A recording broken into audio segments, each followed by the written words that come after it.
that date, September 18, 1931, a date we should remember as well as December 7, 1941. For on that date, in 1931, the war we are now fighting began. The place was Manchuria, the northernmost province of China, 6,000 miles from San Francisco. Manchuria, the first objective in the Tanaka Plan. By September 18th, the Japanese, who by treaty patrolled the Southern Manchurian Railway, had secretly and illegally increased their garrisons. On the Korean-Manchurian border, an entire Japanese army was assembled, conveniently equipped for a winter campaign. All they needed was an excuse. They made their own. At 10:30 that night, just after the Mukden Express had passed by, a section of track was dynamited, causing damage to one rail and two fish plates. Japan's honor had been violated. Within half an hour, the Japanese railroad garrison launched a coordinated attack on the barracks of the sleeping Chinese army at Mukden. The slaughter was appalling. By midnight, the conveniently placed Japanese army poured across the Korean border, and the first open act of aggression, the invasion of Manchuria, was on.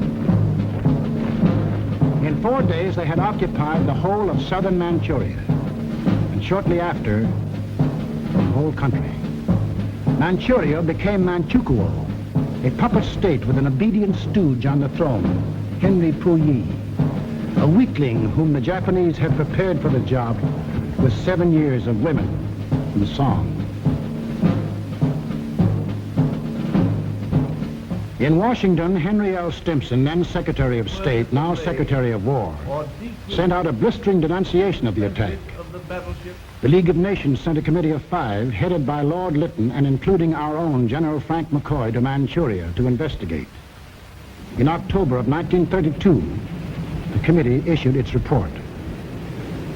We found that the Japanese occupation of this large part of China was not justified on the ground of self-defense, and that the new state which had been set up was a Japanese protectorate rather than a genuine case of Manchurian self-determination. Shortly after, the League condemned Japan as an aggressor nation. À son Excellence, Monsieur Matsuoka, délégué du Japon. I call on His Excellency, Monsieur Matsuoka, delegate of Japan.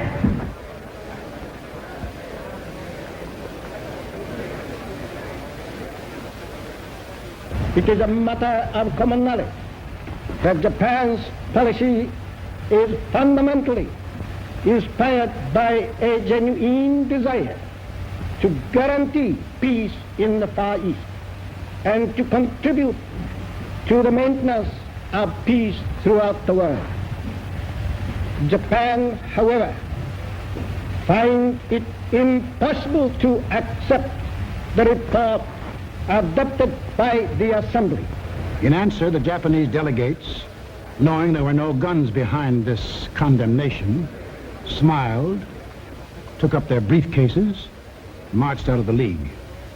More than Manchuria was dead. Collective security was dead. The green light had been given to the aggressors.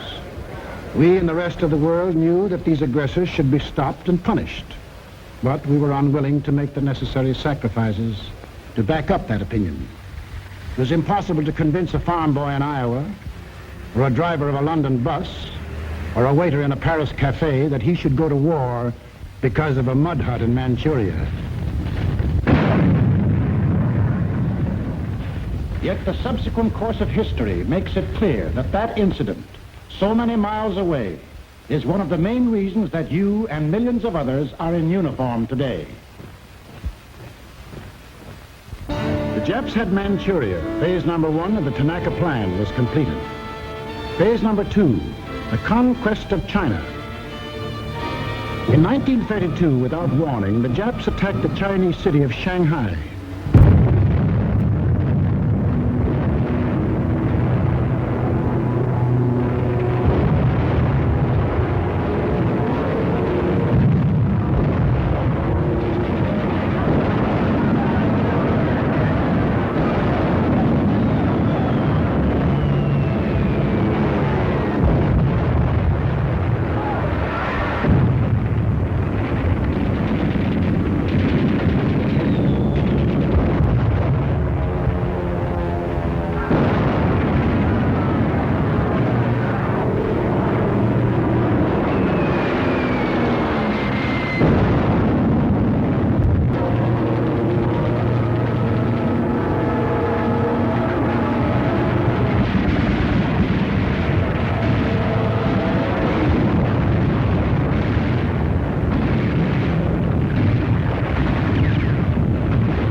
Here they met such stubborn resistance that they had to pour more than 75,000 troops into the local battle before capturing the city.